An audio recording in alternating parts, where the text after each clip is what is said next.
मीठा होके बन जाएगा, अपना होके बनाएगा, आस्तीन का सांप होके बनाएगा, तुम्हारा होके बन जाएगा, तुम्हारा होके बन जाएगा। दुश्मन यदि तुम्हारी दृष्टि में दुश्मन है महानुभाव, उस पर कभी भी विश्वास मत करना। कितने ही वो तुम्हारे हाथ पैर जोड़े, तुम्हारी शरण में आ जाए, फिर भी तुम विश्वास नहीं करना, क्योंकि दुश्मन अपना बदला कभी कभी अपना बन के भी लेता है।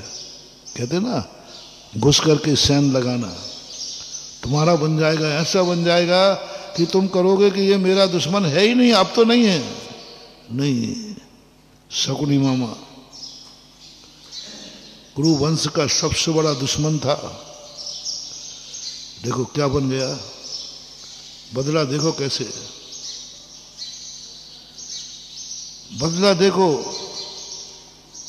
राजस्थान में एक राजा था, कोई नाम कोई दूसरा था, उस दूसरे राजा को नहीं जीत पा रहा था, उसने उससे संधि की, संधि करके अपनी बिटिया दी, कुंवर साहब बनाया, और कुंवर साहब बना करके जब उनको अपने घर में आया, राजा को राजकुमार को दोनों को मार डाला। बोले भाई ये क्या किया? बोले कूटनीति का पहला अंग है, वैसे तो हम मार नहीं सकते थे। अब वो रिश्तेदार बन गया, कुंवर साहब बना लिया, उनको संधि साहब बना लिया, और बस अपने घर बुलाकर मार डाला। ये कूटनीति कहलाती है। कूटनीति में व्यक्ति तुम्हारा बन जाएगा, सगा बन जाएगा, लेकिन वो तुम्हें मार देगा, बहुत मीठा बोलेगा।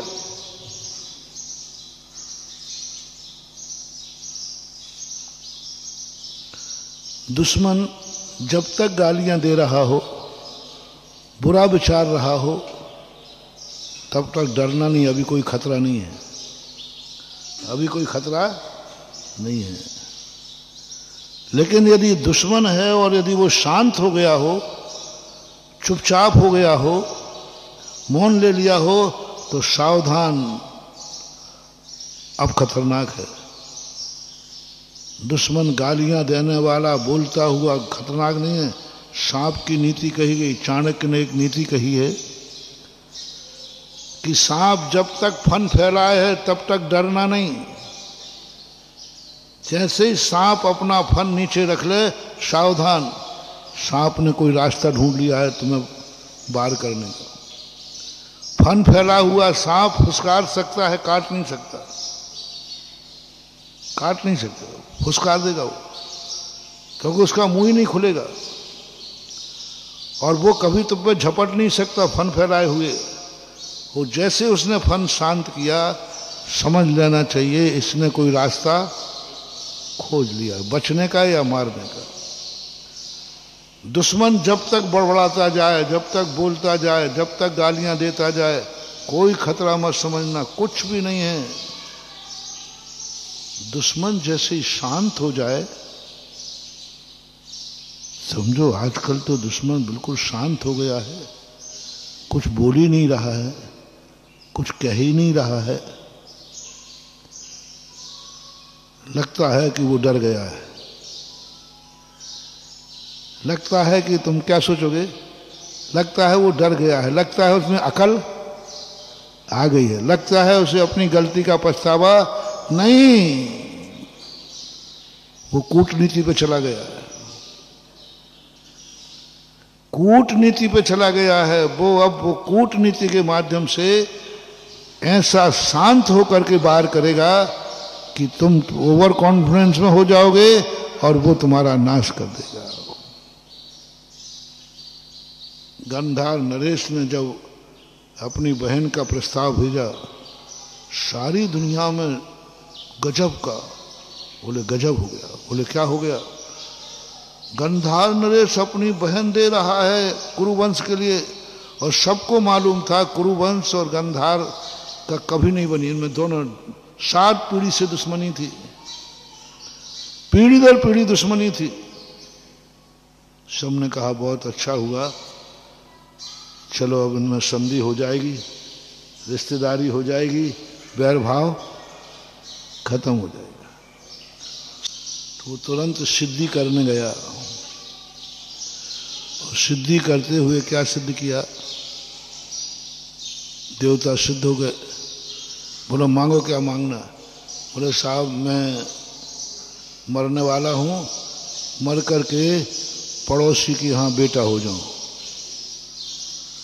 देवता कहते भैया तू भूल तो नहीं रहा मांगते समय, तू तो कट्टर दुश्मन है, तू तो कट्टर दुश्मन है, तू उसके यहाँ बेटा बनेगा। बोले हाँ ये साहब आप इसमें चक्कर में नहीं पड़े, ये अशोकनगर है, ऐसे ही चलता है।